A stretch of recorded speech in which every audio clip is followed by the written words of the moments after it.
Hello बच्चों। आज हम गणित के कुछ मिक्स प्रश्न लेते हैं। तो आइए बिना देरी के शुरुआत करें। पहला प्रश्न है, एक नाव में बैठे हुए 5 व्यक्तियों का औसत भार 38 किलोग्राम है। यदि नाव और नाव में बैठे हुए व्यक्तियों का औसत भार 52 किलोग्राम है तो नाव का भार ज्ञात कीजिए। तो आप इसे ट्रेडिशनल तरीके से भी अगर करें तो ज्यादा देर नहीं लगेगी। 5 व्यक्तियों का औसत भार 38 किलोग्राम, तो उनका कुल भार कितना हो गया? 38 गुणा में 5, 190 गुणाएगी इसकी आप करोगे तो किलोग्राम। और नाव और 5 व्यक्ति हैं, उनको मिलाकर औसत भार 52 हो गया। मतलब नाव भी एक तरह से एक व्यक्ति की तरह गिनी जाएगी। तो कुल कितने हो गए? 6। और इनका औसत भार कितना है? 52। तो 6 जगह 52 को गुणा करोगे तो कितना आ गया? 312। अब जो ये एक्स्ट्रा है, जो वो नाव का भार है, 312 में से 190 आप घटा लीजिए तो कितना आंसर आ जाएगा? 122। सी ऑप्शन इसका उत्तर आ जाएगा। अगला प्रश्न देखते हैं अब हम। 24 छात्रों की एक कक्षा का औसत भार 35 किलोग्राम है। यदि शिक्षक का भार भी सम्मिलित कर लिया जाए तो औसत भार 400 ग्राम बढ़ जाता है। शिक्षक का भार क्या है वो हम ज्ञात करना। तो देखो, शिक्षक अपने भार में से 24 छात्रों को 400 ग्राम देगा तो कुल कितना वजन दे दिया उसने? शॉर्ट तरीके से पहले हम करते, 24 गुणा में 400 ग्राम है ये, तो कितना आ गया? 9600 ग्राम। और जो नई औसत जो बनी है वो अपनी भी रखेगा वो। तो नई औसत कितनी बन गई है? 35 किलोग्राम, और 400 ग्राम बढ़ी है वो, यानी 35.40 या 400 ग्राम है, वो नई औसत आ गई। और उसमें 9600 ग्राम मतलब 9 किलो 600 ग्राम उनको, जो 24 बच्चे उनको दिया।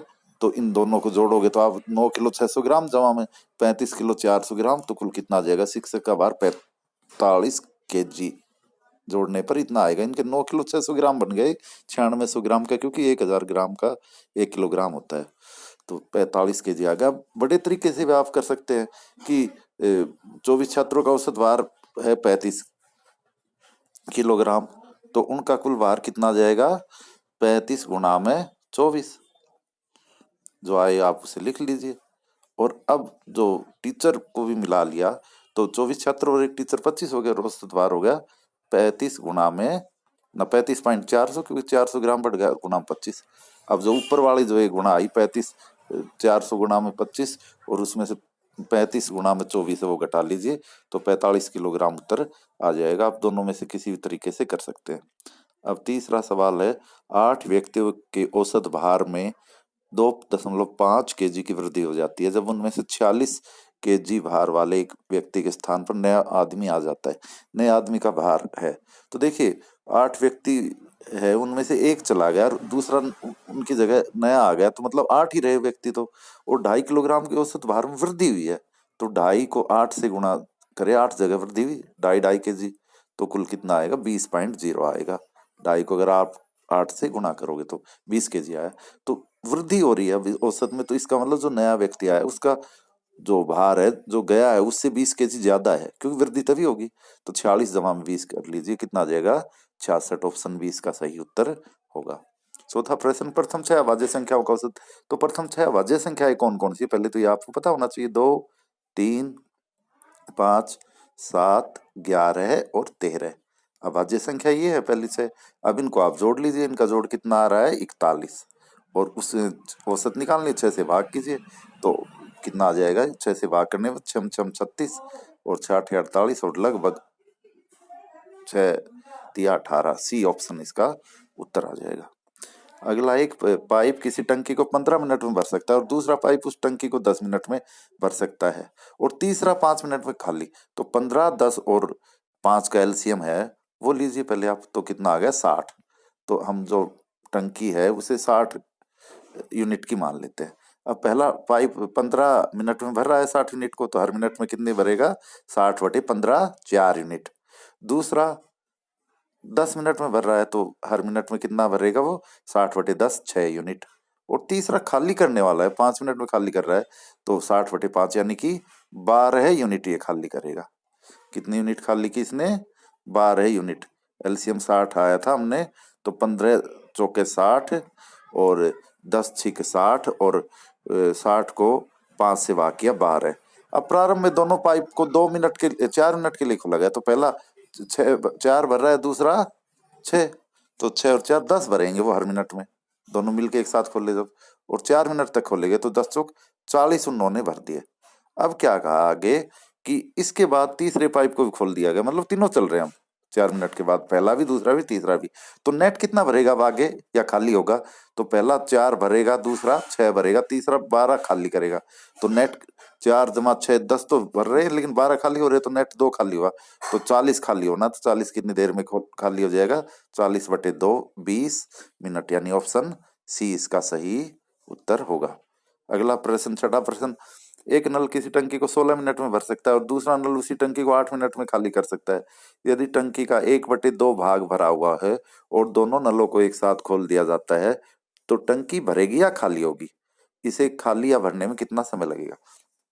तो पहला नल 16 मिनट में भर रहा है और दूसरा 8 मिनट में खाली कर रहा है, तो इनका एलसीएम अगर आप लोगे तो कितना आ गया? 16 ही आ गया। तो पहला भरेगा कितना, भरने वाला, इसलिए प्लस का लगा रहा हूं मैं साइन कि 16/16 1, और दूसरा खाली कर रहा है 16/8, यानी कि -2 खाली करेगा। अब क्या कहा, टंकी 1/2 भाग भरा हुआ है, तो 16 का 1/2 कितना आ जाएगा? आधा, मतलब। तो कितनी यूनिट भरी हुई है? 8 यूनिट भरी हुई है। अब वो खाली होगी, क्योंकि खाली करने वाला है वो तेज चल रहा है, तो वो कितने समय में खाली होगी? तो पहली बात तो उत्तर में क्या आएगा? खाली होगी। तो ऑप्शन ए और डी में से आएगा। और अब खाली कितनी यूनिट होनी है? 8 यूनिट है, क्योंकि आधी टंकी भरी है, पूरी नहीं भरी हुई थी। और पहला भरने वाला 1 भर रहा है और दूसरा खाली करने वाला 2 खाली कर रहा है, तो 1 यूनिट नेट खाली हो रही है हर मिनट में। तो 16 8 यूनिट है, वो कितने में खाली होगी? 8/1, 8 मिनट में खाली होगी। ऑप्शन ए इसका सही उत्तर होगा। 7वां प्रश्न, 10 पुरुष किसी कार्य को 15 दिनों में पूरा कर सकते हैं और 15 महिलाएं उसी कार्य को 12 दिनों में पूरा कर सकती है। यदि 10 पुरुष और 15 महिलाएं एक साथ मिलकर कार्य करें, तो उस कार्य को पूरा करने में कितने दिन लगेंगे? तो आप इस प्रश्न को है ना यूं भी पढ़ सकते हैं कि ए किसी कार्य को 15 दिन में कर रहा है, क्योंकि देखो देखो यहाँ भी 10 पुरुष दिया है, यहाँ भी 10 पुरुष, और यहाँ भी 15 महिलाएं दी, और यहाँ भी 15 महिलाएं ही दी है। तो इसी वजह से हम इसे सवाल को भी पढ़ सकते हैं कि ये किसी कार्य को 15 दिन में और बी उसी कार्य को 12 दिन में करते हैं। तो 15 और 12 का आप एलसीएम लीजिए, कितना आ जाएगा? 60। तो ए कितनी यूनिट कर रहा है? एक तरह से 4, 60/15, और बी 5, तो दोनों मिलकर 9 यूनिट करेंगे। ये एक साथ करेंगे जब, तो और 60 यूनिट करना, तो 60/9। इस सवाल में हम ये शॉर्टकट लगा सकते हैं, हर सवाल में नहीं लगेगा ऐसे में। तो ये काटोगे तो कितना आ जाएगा? 20/3, यानी 6 सही 2/3, ऑप्शन बी इसका आंसर है। तो ये ध्यान कीजिए कि यहाँ भी 10 पुरुष थे, यहाँ भी 10 पुरुष, यहाँ भी 15 महिलाएं थी, यहाँ जो पूछा है उसमें भी 15 महिलाएं, इसीलिए हमने ए और बी माना है। एक तरह से ए किसी कार्य को 15 दिन में और बी उसी कार्य को 12 दिन में करता है, तो दोनों मिलकर कैसे कितने दिन में करेंगे, उस तरह से ये हो सकता है।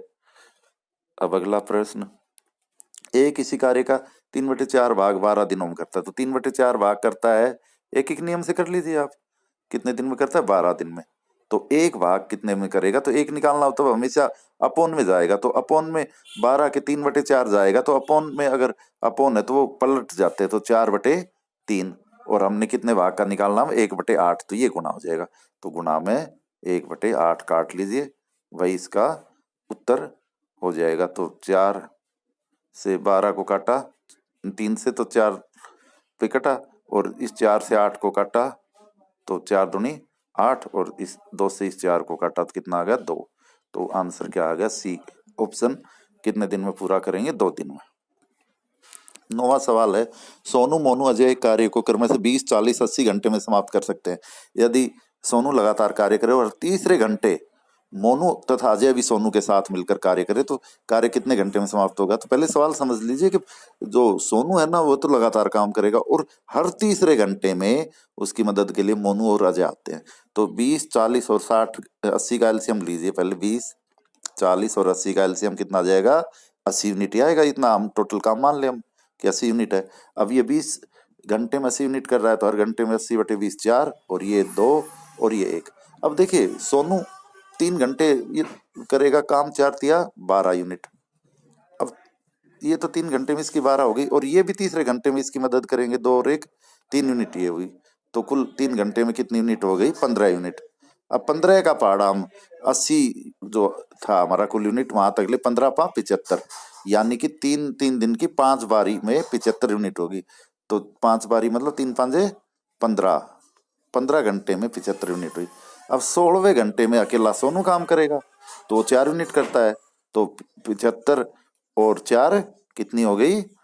79 79 यूनिट हो गई, और 16 घंटा हो चुका, अभी कार्य है 80 यूनिट। तो 1 यूनिट और बची है, और वो भी सोनू ही करेगा 17वें घंटे में भी। 18वें में वो आते, लेकिन 18वें घंटे तक तो ये काम चलेगा ही नहीं। तो 17वें घंटे में 1 यूनिट करनी है, सोनू 4 कर सकता है, तो 1/4 घंटा और लेगा। तो इसका आंसर क्या है? 16 से 1/4। फिर दोबारा समझ लीजिए इसके कि 20, 40 और 80 का एलसीएम लिया हमने, तो 80 यूनिट हमने टोटल वर्क को मान लिया। तो ए जो सोनू है वो 20 घंटे में 80 यूनिट करता है, तो हर घंटे में 80/20 4 यूनिट करेगा। मोनू है वो 80/40 2 यूनिट करेगा, और अजय है वो 80/80 1 यूनिट करेगा।